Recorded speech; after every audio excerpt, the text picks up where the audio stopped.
So, hi everybody, it's Black History Month, so I decided to gather as many books as I could because there's like books everywhere and I don't really know where everything is because I'm disorganized and a slob. But anyway, I decided to gather a bunch of books that were either recommendations from me for Black History Month or TBRs. I don't usually have a TBR, but they're just books written by Black authors or about the Black experience that I figured that I should read. So the first books I'm going to get into are the books of one of my favorite authors of all time. He's definitely in my top 5.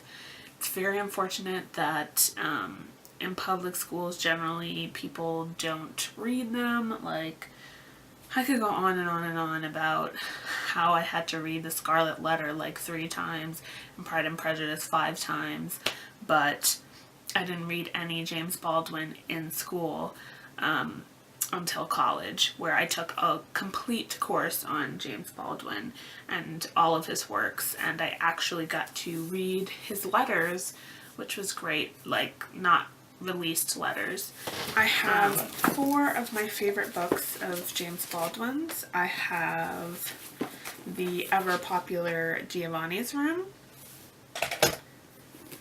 I have Notes of a Native Son. I have If Beale Street Could Talk, which is for some reason isn't really discussed as much as Notes of a Native Son or The Fire Next Time or Giovanni's Room or whatever, but this really holds its own. And then I have The Fire Next Time. This is my second copy. I kind of ripped apart my first copy because I've read this many, many, many times. In fact, if I was going to get a tattoo, I would probably get some words from one of these essays. Really, this is... A lot of people know James Baldwin for his fiction, and his fiction is great, but what interests me about James Baldwin is his life and his nonfiction work, because I think you can track the civil rights movement in America through his work. He starts off relatively optimistic and very positive about race. Positive not in the way that, oh, everything's going to be okay, but there are things to hope for, things will get better, keep your head up. And then later on in his career, he gets a little darker. And I think that's something that a lot of Black people in America can relate to. I'm relatively young, but my view on race in America has changed drastically between when I was like 18 to now. I'm a little bit more pessimistic, but I still have hope, and I think it's very interesting to see in Baldwin's work.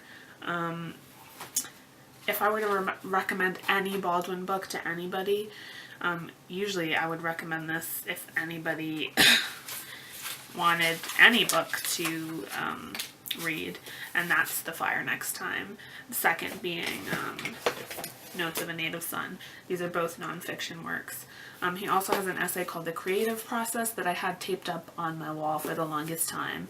And if you're an artist, no matter what race you are, you need to read it. So that's 4 books taken care of.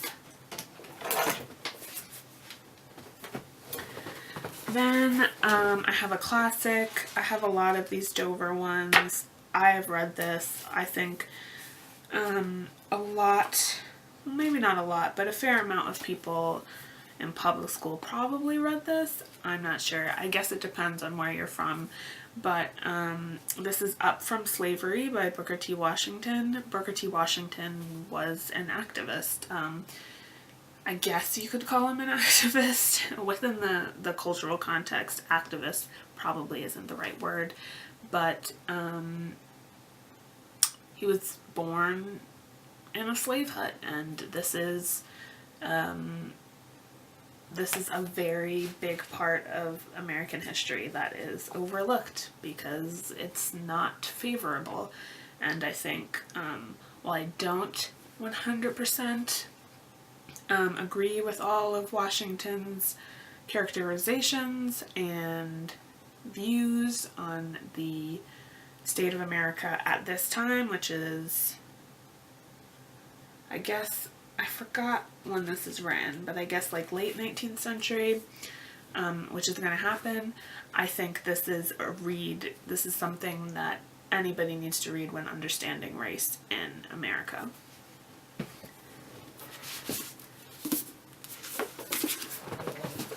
Then I have another one of my favorite authors of all time, Octavia Butler.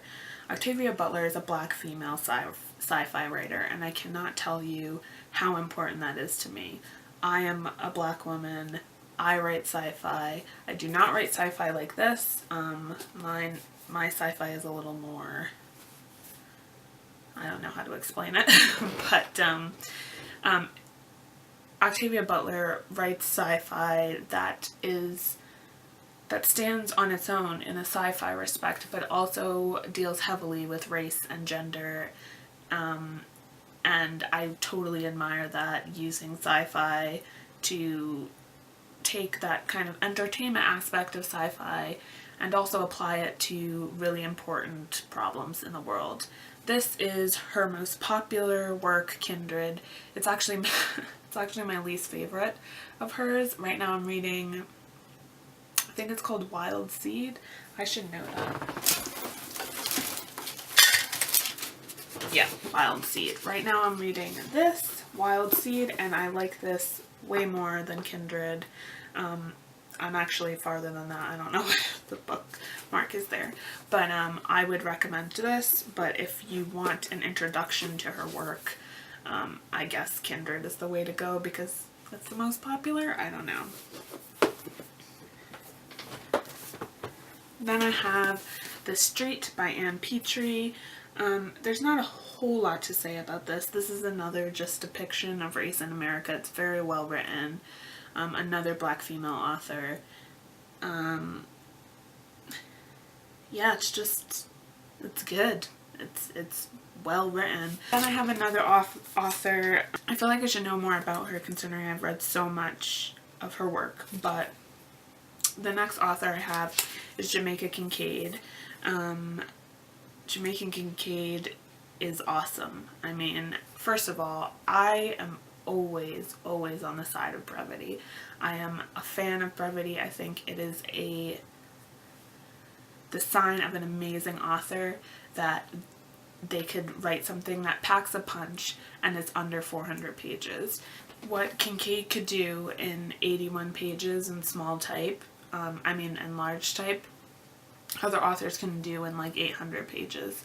She is really good at what she does, and this is my favorite of hers.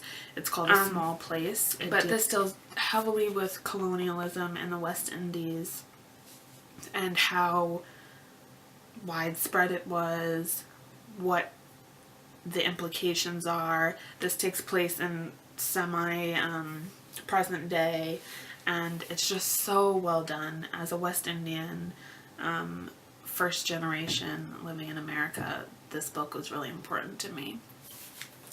She's also written Lucy and Annie John, which I have over there. She has a lot of stuff to pick from, so I highly recommend Jamaica Kincaid.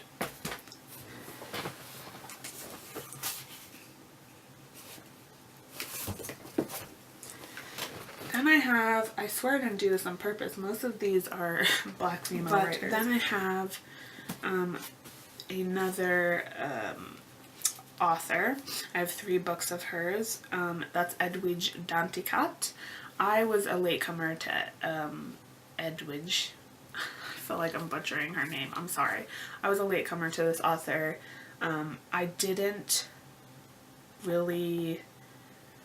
I had heard of her, but I didn't really pay attention until I heard Junot Diaz read one of the stories from Kirk Crack. I forgot which story it is, but it was in the New Yorker podcast. I don't know.